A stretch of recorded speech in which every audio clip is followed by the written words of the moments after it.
when the walls crumble. There are moments in life when you think you've finally made it, when you can stand in front of something you built with your own hands and say, "This is mine." For years, Daniel believed that moment had come. He wasn't born with money or with luck. He grew up in a broken apartment where the ceiling leaked every time it rained and the lights flickered like dying stars. His father left early, his mother worked nights, and he spent most of his childhood fixing broken things, broken chairs, broken pipes, broken dreams. But what he didn't know back then was that learning to fix broken things would one day become his greatest strength.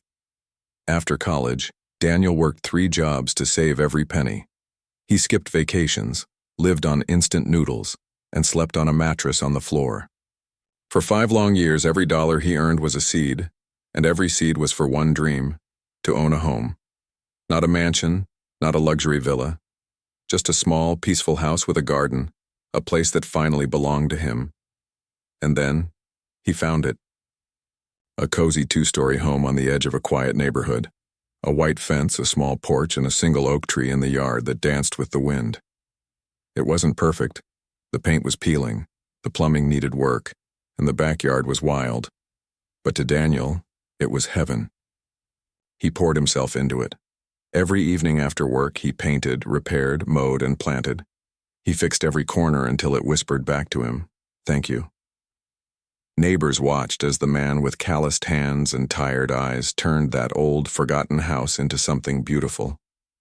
But there was one person who didn't like it. Her name was Karen. Karen lived next door. She had lived there for over a decade and believed the street belonged to her. She liked things her way, her flowers, her parking space, her rules. She smiled when people looked, but her eyes always measured, always judged. At first, Daniel didn't pay much attention to her. He was too busy rebuilding his dream. But soon, the small complaints began. She said his fence was an inch too tall, that his garden hose crossed her side of the lawn, that his car was too loud when he left for work early. Then came the reports, homeowner association notices, noise complaints, letters about violations. He tried to reason, to stay calm. He fixed what she mentioned even when it wasn't his fault. But the more he tried to make peace, the more she pushed. Because for people like her, peace isn't power, control is. One morning, he woke up to find his front gate padlocked. She claimed the boundary line was hers, that his property had encroached. It was ridiculous, but she was connected, influential in the neighborhood committee, and soon, the HOA sided with her. They fined him. They demanded documents, permits, and hearings. Weeks turned into months. His savings drained into legal fees, surveys, and endless paperwork. He fought, but the stress was unbearable. His credit tanked, his work suffered, and the very home he built, the place he poured his soul into, began slipping away. And then, one afternoon, it happened. A letter from the bank. The house was no longer his. The foreclosure process had begun. He stood in the empty living room, his tools scattered across the floor, the paint still drying on the walls. He could hear the faint echo of his own laughter from a few months ago, the sound of a man who believed he'd finally made it. Now it was all gone. And when he stepped outside, he saw her, Karen, smiling with the papers in her hand. She had bought the property through a connection at the auction. The same house Daniel built with his sweat, she now called hers.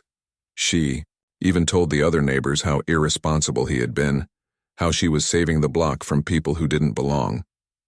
Daniel packed his things quietly that night. He didn't shout. He didn't curse. He just left. But as he drove away from the house, something burned deep inside him. It wasn't just anger. It was something stronger, colder, more focused. That night, Daniel made a promise to himself. He promised that one day he wouldn't just get his house back. He would rise so high, so far beyond her reach, that the same woman who laughed at his pain would have to live surrounded by his success. And from that moment, every breath he took, every decision he made, became a step toward that promise. He rented a small room on the edge of town, slept on the floor again, and started over. He worked longer hours, studied at night, and learned everything he could about real estate, the very system that had taken his dream away. He studied property laws, investment strategies, zoning regulations, and finance. Every unfair rule Karen had used against him became a weapon in his arsenal. He worked, saved, and invested. He flipped his first property, a small apartment, and doubled his savings. Then another, and another. Within 5 years, the man who once lost his home now owned 5 properties. And yet he still remembered every nail, every bruise, every cold night he spent rebuilding the dream Karen had stolen. He hadn't forgotten the laughter, the smug smile, or the way she locked that gate, because deep down Daniel knew his story wasn't over yet. He had climbed out of the ashes once, and now he could see the skyline ahead.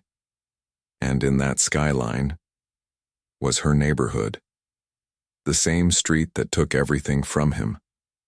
The same block that mocked him.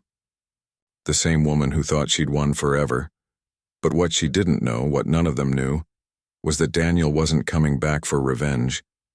He was coming back for redemption, for proof that no matter how far you fall, no matter who takes what's yours if you refuse to break, if you keep building, one day, the world that rejected you will have no choice but to live under your shadow.